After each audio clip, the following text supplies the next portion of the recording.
নমস্কার বন্ধুরা, সুলেখা রান্নাঘর। তো চলো, শীতকাল মানে পিঠে।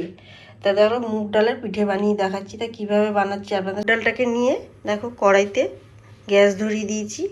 দিয়ে এখানে 150 গ্রামের মতন মুগ ডাল আছে। তা যে যেরকম লোক বাড়িতে সেই পরিমাণ মতন ডাল নিলেই হবে। মুগ ডালটাকে ভালো করে ভেজে নেব কড়াইতে। তা দেখো ভাজা হচ্ছে এখনও খুব সুন্দরভাবে। গ্যাসটাকে একটু জোরে দিয়ে 5 মিনিট এইভাবে একটা সুন্দর গন্ধ বেরোবে, মুগ ডাল ভাজার গন্ধ, খুবই ভালো লাগে। ডালটা দেখো ভালোভাবে ভেজে নিয়েছি, এখনো গরম আছে। আর ওই কড়াইতে দেখো জল দিয়ে দিচ্ছি আন্দাজ মতন। ডালটা যেহেতু সিদ্ধ হবে সেই বুঝে জলটা দিতে হবে। এখানে 1 লিটারের মতন জল দিয়েছি। ভালো করে ধুয়ে পরিষ্কার করে নিয়েছি। ডালটা দেখো সিদ্ধ হচ্ছে। এইদিকে আর একটা কড়াই বসিয়ে দিয়েছি। এখানে নারকেলের পুরটা নিয়ে নেবো বানিয়ে। নারকেলের পুরটা দেখো এখানে আমি বানানোর জন্যে 1 মালা নারকেল নিয়েছি আর চিনি দিচ্ছি। দিয়ে একসাথে মিশিয়ে কড়াইতে দিয়ে দেবো। তো দেখো নারকেলের পুরটাকে কড়াইতে দিয়ে দিয়েছি। দিয়ে গ্যাসটাকে সিমে রেখে ভালো করে এটাকে ছাই মেরে নেব। তো দেখো নারকেলের পুরটা হয়ে এসছে, অল্প একটু বাকি আছে। এখানে দেখো অল্প একটু চালের গুঁড়ি অ্যাড করে দিলাম নারকেলের পুরটার সাথে। দিয়ে ভালো করে নেড়ে নেব। দেখো এটা দেখো সিদ্ধ হচ্ছে। এখানে আন্দাজ মতো নুনটা দিয়ে দিচ্ছি, যেহেতু এখানে চালের গুঁড়িটাও পড়বে, সেই আন্দাজ বুঝে নুনটা দিতে হবে। একদম বোঝা যাচ্ছে যে সিদ্ধ হয়ে গেছে। একটুখানি আমি ধরে দেখব ডালটা। দেখো হাত দিলেই পুরো একদম গলে যাচ্ছে ডালটা, বোঝা যাচ্ছে ডালটা তৈরি হয়ে গেছে। এখানে দেখো চালের গুঁড়িটা দিয়ে দিচ্ছি। দিয়ে ভালো করে মানে আন্দাজ মতন চালের গুঁড়িটা দিয়ে দিয়ে নাড়তে হবে। দেখো চালের গুঁড়ি আর ডালটাকে ভালো করে মাখিয়ে নিচ্ছি। তো দেখো হালকা ঠান্ডা হয়েছে। আমি এবারে হাতে একটু জল লাগিয়ে হালকা করে কিংবা ঘি লাগিয়ে এরকম করে ডোটাকে তৈরি করে নিচ্ছি। ডোটা দেখো পুরো একদম মোমের মতন তৈরি হয়ে গেছে একদম। এবার আর একটা পাত্র আমি ঢেলে নিচ্ছি। দেখো পুরো মোমের মতন হয়ে গেছে। তো দেখো হাতে একটু জল লাগিয়ে ভালো করে মেখে নিচ্ছি। আমি 2টো ডো তৈরি করেছি। সুন্দর করে মাখলে একদম পুরো মোমের মতন হয়ে যাবে। দেখো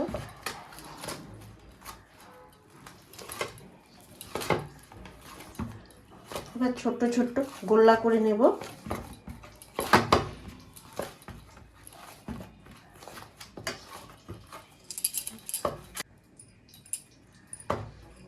তারপরে দেখো পুরটা বানিয়ে নিচ্ছি।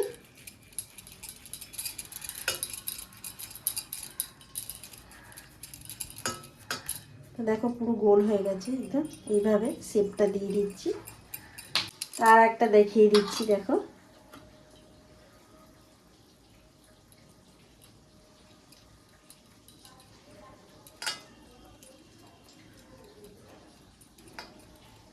একটু ফেটে গেলে হাতে জল লাগিয়ে নেবে, কোনো ব্যাপার না, সুন্দর আবার হয়ে যাবে। দেখো একটুখানি হালকা করে।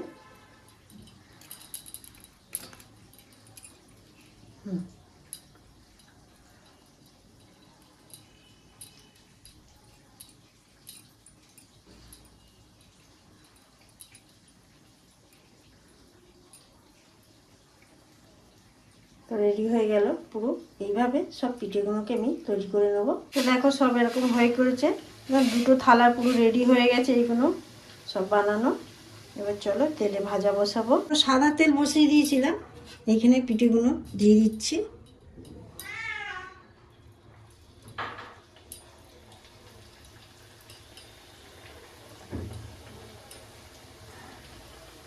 তো এইভাবে সব পিঠেগুলো দেখো দিয়ে দিলাম। এদিকে দেখো পিঠেগুলোকে একটু উল্টে দিচ্ছি।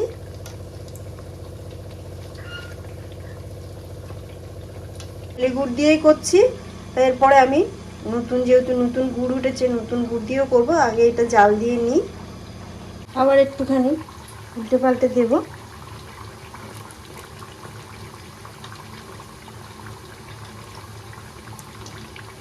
গ্যাসটাকে এই সময় ওটা ফুটছে। দেখো এখানে আমি একটু 4টে এলাচ ফেলে দিলাম। তো এইভাবে দেখো পুরো সব লাল লাল হয়ে গেছে। এবার আমি তুলে নিচ্ছি।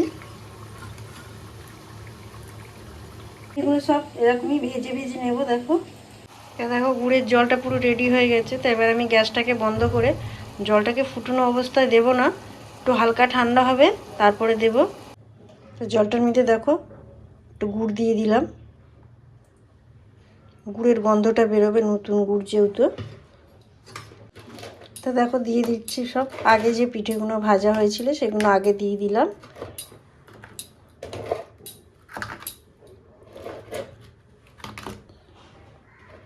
দেখো 5 মিনিট ঢাকনা দিয়ে রেখে দিয়েছিলাম আর উল্টে পাল্টে দিচ্ছিলাম ওই 5 মিনিটের ভিতরেই।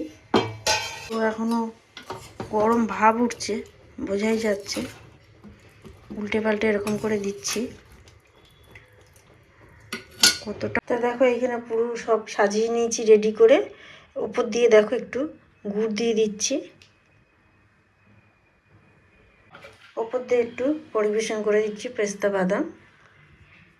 তা দেখো একদম পিঠে পুরো, মুগ ডালের পিঠে পুরো রেডি হয়ে গেছে একদম সম্পূর্ণ। কত সুন্দর হয়েছে বুঝতেই পারছো। আর দেখো এরকম অবশ্যই বাড়িতে বানাও শীতকালে, আর সবাই খেয়ে খুশি হবে। একটু বেশি করেই বানাবে, দেখবেন মুখে লেগে থাকার মতন।